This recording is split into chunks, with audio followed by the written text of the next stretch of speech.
Pak itu Basik ini masih hidup. Dia kasih saya babi. Waktu itu saya mau pergi sekolah di APDN.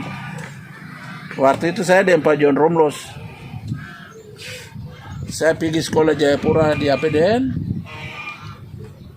Pak John tahu bahwa ada babi di situ. Dia bilang tidak, saya tidak akan kasih babi itu sebelum anak itu dia pulang. Kalau tidak, kalau dia mati aja. Itu Pak itu Basik di Kampung Meto. Nah ini juga ada kawin campur dari daratan sebelah Malin ini dengan mereka yang ada di situ. Dulu ada pertikaian yang cukup lama, mulai dari Kampung Subur. Subur itu kampung lamanya itu Nanggo. Di dalam, bukan di pinggir kali. Waktu saya tugas dulu, waktu itu Pak Itu Butiop ini orang Mandobo, dia guru kepala sekolah di SD PPK Subur. Lalu Aiwad. Nama Aiwad itu nama dari teriakan Mama Marin Bian ini, dia pulang pangkur sagu. Kantong sagu putus dan dia teriak Aiwa wadah. Nah itulah Kampung Aiwad. Iya, sebenarnya kantong noken sagu ini yang putus karena ya. Oh iya. Ayah wadah. Wad itu gitu, wad itu. Ada wad, ada sidwad yang dalam bahasa ke sini. Ya kita punya bahasa sedikit ya. Ya lalu di Asiki. Asik berburu. Berarti Asiki juga nih sebenarnya itu wilayah adatnya, wilayah tanah adatnya orang Marin. Orang Marin sampai ke Kalikau. Kalikau. Orang lain tidak bisa bilang kau, dia bilang Kalikau. Ya, itu dulu dasar yang benar dulu. Nah, kemudian kenapa menjadi wilayah dari masyarakat Mandobo? Karena ada pertikaian. Mereka mau hentikan pertikaian itu di dalam tradisi dari suku-suku yang ada. Waktu ada pengayawan, itu ada 2 hal aja ada 3 hal yang mereka selalu lakukan pengayawan. Potong kepala supaya ambil namanya, turunkan untuk turunannya. Yang kedua ambil anak laki-laki atau anak-anak dari situ. Ya. Yang berikut itu adalah ambil perempuan, ganti perempuan supaya dari situ ada nyawa pengganti. Nyawa pengganti akan dilahirkan dari situ. Nah, di situ ada pembicaraan ya martabat untuk mengganti nyawa yang hilang di dalam konflik horizontal mereka itu, mereka kasih perempuan. Itulah sebagai perdamaian. Itulah yang namanya kisah perdamaian melahirkan batas sampai ke Mandobo. Jadi kalau mau bicara itu bicara dari Rombian. Tapi saya hanya membuka saja cerita tentang hal ini. Ya. Dan seharusnya saat ini sebenarnya itu proses penyelesaian batas-batas wilayah adat ini nih harus merujuk pada cerita masa lalu Bapak Jo. Itu yang tadi saya bilang. Anda tidak usah minta jadi manusia istimewa kepada Tuhan, tapi cukup dengan membaca sejarah, Anda seakan-akan hidup di semua zaman. Itu bahasa filosofisnya. Iya. Baik. Anda boleh muda, tapi Anda tidak pernah tua. Karena memiliki sejumlah referensi yang dimiliki di dalam benak kita. Tidak ada satu anak melahirkan orang tua, kecuali orang tua yang melahirkan anak. Ya, makanya harus ikut dari biji, dari pohon ini. Ya. Jadi bicara soal kembali lagi ke Mbanome itu beringin. Mbanome beringin. Ya, kita di sana kita bilang Banomok. Itu anak panah yang kita taruh 10 di situ, kita panah binatang. Bapak John sudah menceritakan detail bagaimana batas wilayah dan itu proses dulu seperti apa dalam konflik horizontal antara suku dengan suku ya, bukan suku sebenarnya, antar kampung dengan kampung. Kampung-kampung tertentu di dalam suku itu. Di dalam suku itu. Artinya kita tidak bisa membawa nama suku, tetapi sebenarnya kampung gitu. Sebab nanti Nah, menghidupkan sebuah sejarah luka yang suka luka lama itu. Luka lama. Nah,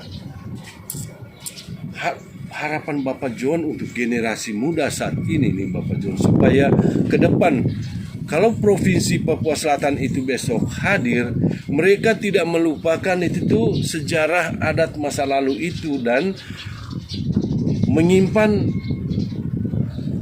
bara api untuk ke depan Bapak John. Dari batas-batas. Kembali ke firman Tuhan. Maka aku akan menanam mereka di tanah mereka dan mereka tidak akan dicabut lagi dari tanah yang telah kuberikan. Itu final. Jangan langgar itu firman Tuhan. Termasuk generasi muda dan yang sekarang yang berada di pemerintahan tidak boleh keluar dari koridor itu. Kecuali ada kompromi, ya para pihak secara bermartabat. Dua hal itu hanya bisa diselesaikan itu kompromi bermartabat. Dan tidak boleh juga batas wilayah Juru damai pada saat itu kalau tidak wanita atau dorong minum wati segala macam. Tapi ini suku lain.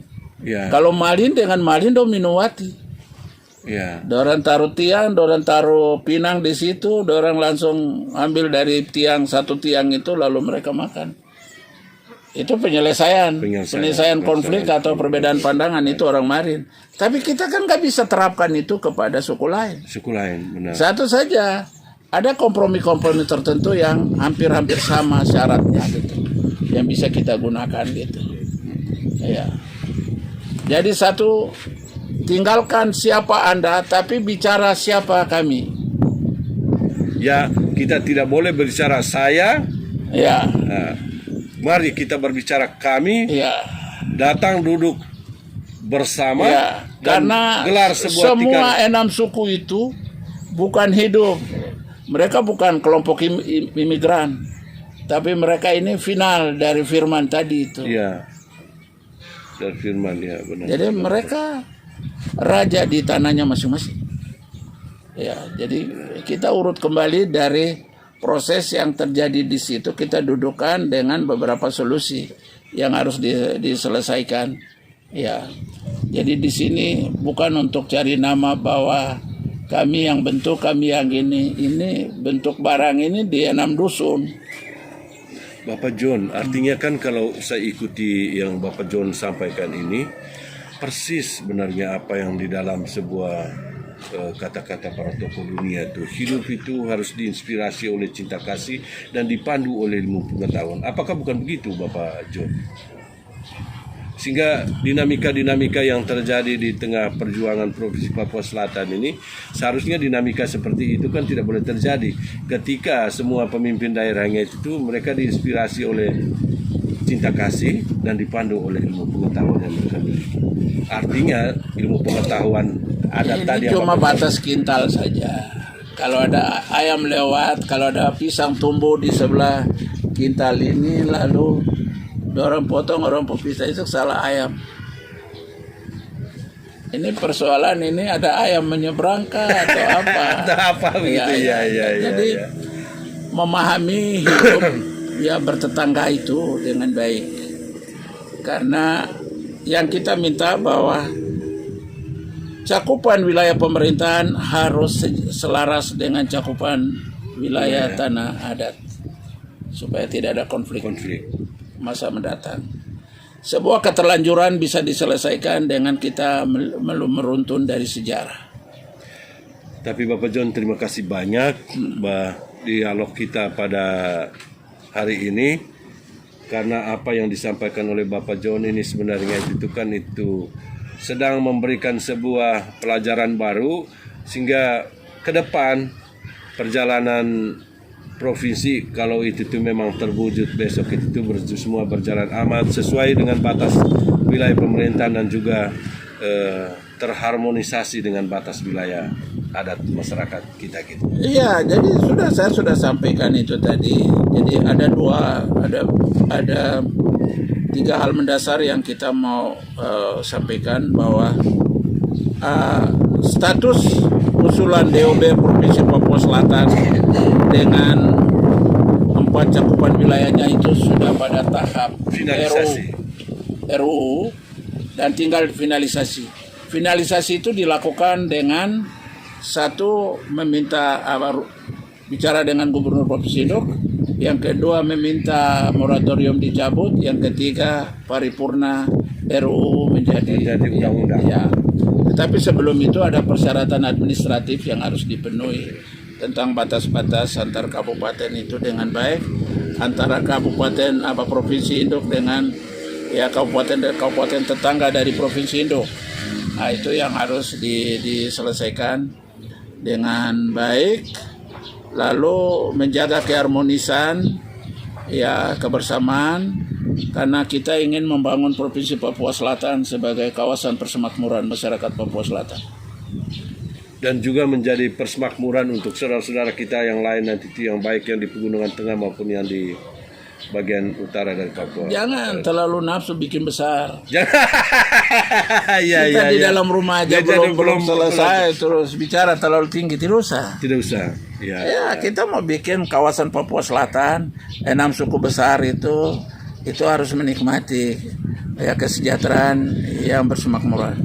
Bapak John, karena Bapak John menyinggung soal kesejahteraan, sangat manis disebut kata kesejahteraan ini Bapak John. Tetapi sampai detik ini dinamika yang terjadi di tengah masyarakat kita yang saudara-saudara kita yang asli Papua belum merasakan kesejahteraan itu Bapak John. Orang Papua itu orang kaya yang belum sejahtera. Kok sudah sederhana itu jawabannya? Ya. Alasannya Bapak John? Kita bicara di atas tanah orang mana? Nah, untuk mewujudkannya seperti apa? Mana? Ya itulah sekarang. Orang Papua itu orang kaya yang belum sejahtera. Kaya raya. Tapi kenapa tidak bisa sejahtera? Tahu nggak di kolam ini? Di kolam ini ada banyak ikan. Benar. Ya. Artinya kan itu yang lucu, aneh kan itu Bapak John, gejala alam yang terjadi di wilayah selatan ini. Kering kerontang sampai tanah terbelah, begitu hujan tiba dan muncul juga ikan. Itu cerita seperti apa? Ya karena kau tidak mau mendalami barang itu. Karena apa? Bulan Oktober itu bulan ikan itu bertelur. Jadi dia taruh semua telur persiapan musim hujan itu dalam lumpur. Walaupun musim kering kerontang kan ini tanah terbelah nih. Buaya, kura-kura, buaya, kura-kura, ikan semua bulan Oktober itu sudah persiapan untuk itu. Hidup di dalam lumpur. Ya dia tunggu begitu hujan datang telur menetas dan ikan Muncul. Nah disitulah saya bilang Papua Selatan itu negeri ajaib. Ya benar. Ya. John. Karena keajaiban kan aneh. Ya. Kok tiba-tiba tanah kering, hujan tiba dan ikan juga tiba. Ya. Dan ikan itu ada. Makanya Dan kita berharap kita kembali lagi ke firman Tuhan. Sebelum kau lahir saya sudah siapkan segala sesuatunya untuk hidupmu. Maka sebenarnya itu warga wilayah selatan ini Tuhan Allah sudah menyediakan segala-galanya sebenarnya Bapak John. Tapi pertanyaan saya, para pembagi kesejahteraan ini kan kadang-kadang kan itu tuh mereka memandang sesuatu itu tuh yang ini boleh, yang ini tidak boleh. Bapak John. Orang Marin dulu itu tidak minum kopi, gula, teh, susu dan segala dan badan lebih bagus daripada sekarang yang sudah mulai keskado semuanya. Nah, pertanyaan saya kembali kepada menghadirkan Provinsi Papua Selatan. Nah, apakah bisa terjadi seperti itu atau tidak besok Bapak John? Ya kembali kepada juru ya. Kita perlu juru yang baik. Jadi kalau kita perlu pemandu yang baik aja lah. Ya. Kita butuh para pemandu yang dia mengerti tentang saya sedang memimpin masyarakat di sebuah negeri yang Tuhan sudah siapkan bekal untuk hidup mereka itu. Berarti kita harus benar-benar memiliki pemandu yang arif, yang bisa memandang semua dan mereka bisa tertawa bersama dan bisa menangis bersama gitu Bapak John. Apa itu yang dimaksud? Pemimpin ini kan harus jadi matahari, satu sinar untuk semua, satu bola matahari itu kan untuk semua. Dia harus seperti bulan, dia harus seperti tanah. Tanah itu kan dia tidak pernah bicara soal kaki kaskado, jangan kau injak saya, kau jangan injak saya. Dan yang kaki bersepatu kau tidak boleh injak saya, tidak. Ya. Jadi kita harus arif seperti matahari, harus seperti bulan, arif seperti angin, arif seperti tanah ini yang menumbuhkan semua. Tapi itu terlalu jauh. Terlalu jauh, benar. Kita bicara kita kembali lagi sekarang, kepada yang ini. status kita itu sudah RUU. Ya, RUU itu kita bisa wujudkan menjadi undang-undang itu apabila kita bisa melakukan beberapa hal. Koordinasi dengan Provinsi Induk, lalu koordinasi internal kita dari cakupan wilayah yang ada, lalu bersama-sama meminta Presiden untuk mencabut moratorium. Ini kan moratorium terbatas ini untuk kita orang, minta itu habis, lalu minta supaya kita punya 8 RUU itu diparipurnakan dan keluarkan undang-undangnya. Selesai. Supaya syarat konstitusi pasal 18 itu terpenuhi. Karena ini konstitusi. Iya. Karena kan akan tercatat di dalam lembaran negara, Bapak John, ya. Ya, oke. Tapi saya tambah sedikit. Ya. Bahwa ketika orang bicara persiapan untuk SDM, ya, ada pepatah, ada filosofi dari konservasi yang bilang begini. Kalau Anda berpikir 1 tahun, tanamlah biji. Kalau Anda berpikir 10 tahun, tanamlah pohon. Kalau Anda berpikir 100 tahun ke depan, didiklah manusia.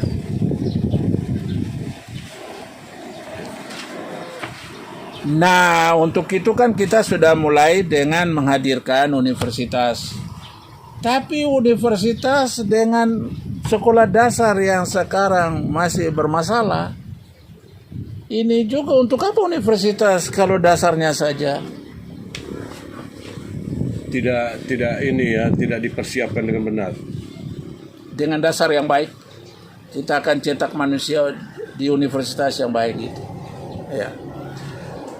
Jadi persiapan untuk itu kan sebenarnya kita sudah lakukan, kita sudah mendata semua intelektual yang ada, itu ada semua dokumen saya ada bawa. Dokumen tentang Ikatan Kekerabatan Masyarakat Papua Selatan, data potensi sumber daya manusia di wilayah Papua Selatan, suku Marin, suku Asmat, Auyu. Ini di dokumen ini kita sudah mendata. Ketika ada pertanyaan, SDM sudah siap atau tidak? Apapun kondisinya, tapi di dalam data ini sudah ada. Sampai pada saat itu, perkembangan selanjutnya kan sudah ada tambahan-tambahan. Tapi mereka ini kan bercecer semua. Jadi kita sudah lakukan ini. Ya. Itu Yayasan Balakasi yang bekerja dengan prinsip kasih semua tanpa batas dan kasih tanpa batas untuk semua. Dan sudah ada semua dokumen. Ya. Berarti SDM tidak ada masalah soal Tetap masih ada masalah. Tetap ada masih masalah. Tapi kok berani sekali Bapak John. Kita sekarang kan sedang mengelola masalah. Oh iya. Masalah diri sendiri. Ada ragu. Kalau sudah ragu di dalam itu terus bagaimana? Jadi ya saya pikir kita sedang berjalan melewati masalah dan mengelola masalah. Dan kita tidak boleh mundur. Oh, tidak boleh berhenti. Tetap. Ya. Waktu tidak akan menunggu. Oh ya. Ya, waktu tidak pernah akan menunggu. Dia jalan terus. Dia jalan terus. Iya. Karena waktu itu kan sama adilnya 24 jam ya 24 jam. Kalau kau mau pakai 12 jam saja, oke, yang lain kau pakai untuk istirahat. Tapi jangan waktunya untuk kerja kau ambil alih lagi. bangunnya mesti jam sekian, tapi kau bangun jam 10, berarti waktu untuk kerja sudah berkurang. Tapi dengan kelompok masyarakat kita yang bernada sumbang soal pemekaran Provinsi Papua Selatan, Bapak John, saran Bapak Saya John? pikir itu tidak usah bikin benturan. Silakan aja orang berpendapat, yang penting argumentasi. Lalu solusinya apa? Jadi kita tidak boleh melarang ya mereka mau Orang menolak. berpendapat itu tidak ada masalah. Silakan aja. Tapi bahwa argumentasi kita itu harus didukung dengan sejumlah Data. alasan yang baik ya, supaya orang bisa paham dan segala macam. Ya, belum pernah orang mendirikan patung untuk menghormati para pengkritik. Iya. Tapi kalau faktanya memang ya selalu pahlawan yang bisa memperjuangkan Negeri ini tidak akan negerinya. bebas dari keterbelakangan, kemiskinan, kebodohan kalau negeri ini surplus dengan kritikus. Iya. Itu aja. Iya. Ya, dan memang di dunia ini tidak ada Tidak ada yang dapat piagam penghargaan. Kepada ya Tidak ada yang dapat piagam penghargaan, dan mendirikan patung untuk menghormati itu tidak pernah. tidak pernah ada. Kecuali kalau kau mendirikan, kau punya patung sendiri dan kau bikin penghargaan dan kau tanda tangan sendiri, silakan aja, itu tidak ada yang larang. Iya. Ya, bagi saya nggak ada masalah. Jadi Tidak. kita mau membuang waktu tanggapi dan segala macam. Kalau memang Anda tidak setuju, ya saya pikir itu hakmu. Dan itu diwakili di dalam firman Tuhan, ada siang, ada malam. Ada. Ya benar. Ya. Dan apa kata kuncinya? Semua itu baik adanya. Ya. Oke, Bapak John. Kalau orang yang tidak berpendapat itu adalah jenazah. Selama Anda masih hidup, Anda boleh berpendapat. Tapi berpendapat itu berseberangan atau tidak, itu bukan menjadi keharusan bahwa semua harus ikut kita, tidak. Anda punya kebebasan. Ya.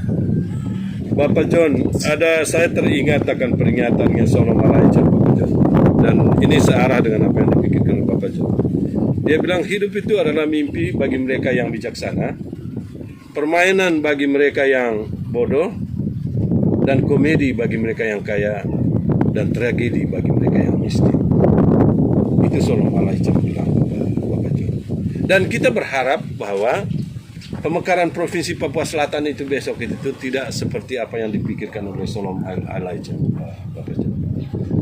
Dan Bapak John, banyak referensi yang telah kita bahas bersama tadi dalam dialog ini, dan harap anak-anak muda tidak pernah berhenti untuk belajar banyak hal, supaya ketika regenerasi kehidupan itu berganti, maka ada anak-anak kemarin lagi besok yang menjadi kamus berjalan seperti Bapak John saat ini. Dan para pemimpin daerah juga harus bisa bersedia untuk membangun dan berdiri bersama untuk menatap masa depan secara bersama-sama, sehingga menghadirkan Provinsi Papua Selatan besok itu benar-benar sebagaimana sabda Tuhan apa yang disampaikan oleh Bapak John. Bapak John, terima kasih. Selamat siang. Ya, siang untuk masyarakat. Ya, itu yang bisa saya bagi. Soal cocok dengan kemurang atau tidak, ya itu silakan saja. Saya tidak bisa paksa kamu untuk harus ikut yang ini, tapi apa yang saya miliki, apa yang saya ketahui terbatas seperti itu yang saya coba bagi, supaya bisa menjadi pegangan kita bahwa kita sudah berada pada posisi ini. Dan ini bukan usulan baru, ini adalah proses finalisasi dari kerja panjang 19 tahun yang belum selesai. Ya. Dan harap tahun ini sesuai dengan ketua tim pemekaran sampaikan kemarin itu, harap bulan Juli ini Bapak John. Ya, kita selesaikan dengan baik. Ya, berdoa tetap sehat. Ya, tidak usah berkelahi terus. Ya, kita konsentrasi untuk mempersiapkan dengan baik ke depan. Ya, karena yang kita punya adalah kebersamaan gitu. Ya. Karena Anda boleh hebat model apapun, ada beberapa hal kodrati yang tidak bisa dilewati dan dilakukan oleh manusia sehebat apapun.